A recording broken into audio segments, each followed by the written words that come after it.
Un jour, aux courses, C'était quand? dimanche, jour hippique, C'était où? Saint-Brieuc, grève des courses. Action! Chinot va vers le grand espace, mi-sable, mi-vase. La grève, comme d'hab, est plate, beige, sous couche de bleu pâle. Au loin, une bordure en coton qui mousse, la mer, en retraite, sous la succion de Séléné. On a bousillé tout le biotope du ver et du crabe pour planter en long de blanches balustrades. Ça contient le peuple. Le long du rivage, tribune provisoire en planche avec baies, auvents ou marquises.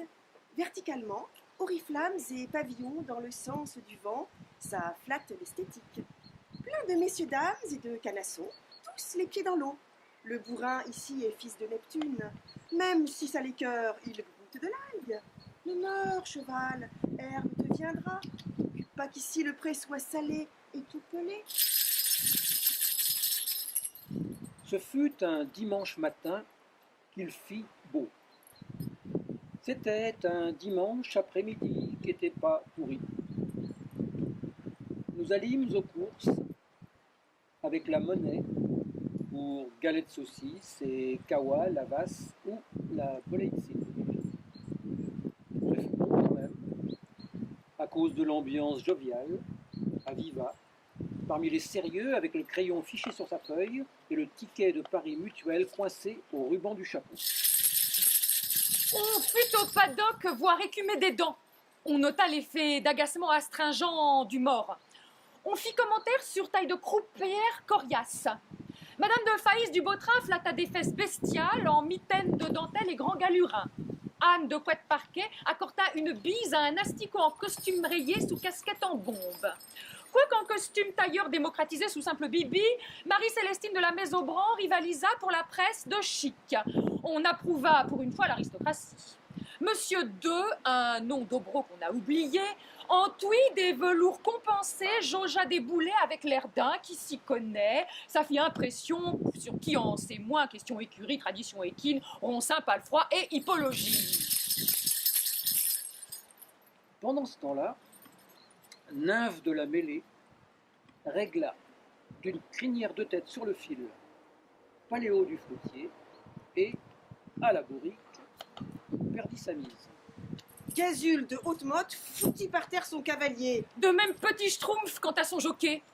La troïka fila brouter avec les bretelles sur le pantalon du flanc, hors champ, en hennissant, suivi par une troupe de gesticulants énervés en bottes. Au trot, au galop, obstacle, grand plat. Bravo les bidets, ils trottèrent coquets. S'ils firent des proutes, surtout au virage, ils crottèrent que peu, pour les ramasse-miettes qui font que penser aux boules de crottin pour leur plantation, sans considérer la rubrique sportive. Sur ces entrefaites passa sous les lazis le bonhomme sandwich entre ses panneaux pour pâté et naf. Marie-Rose vendit sans intermoyer sur son bourricot ses crevettes en robe de papier journal sans guère de souci pour les résultats. S'en suivirent d'autres péripéties. Mais vint dimanche soir, et le soir tombit.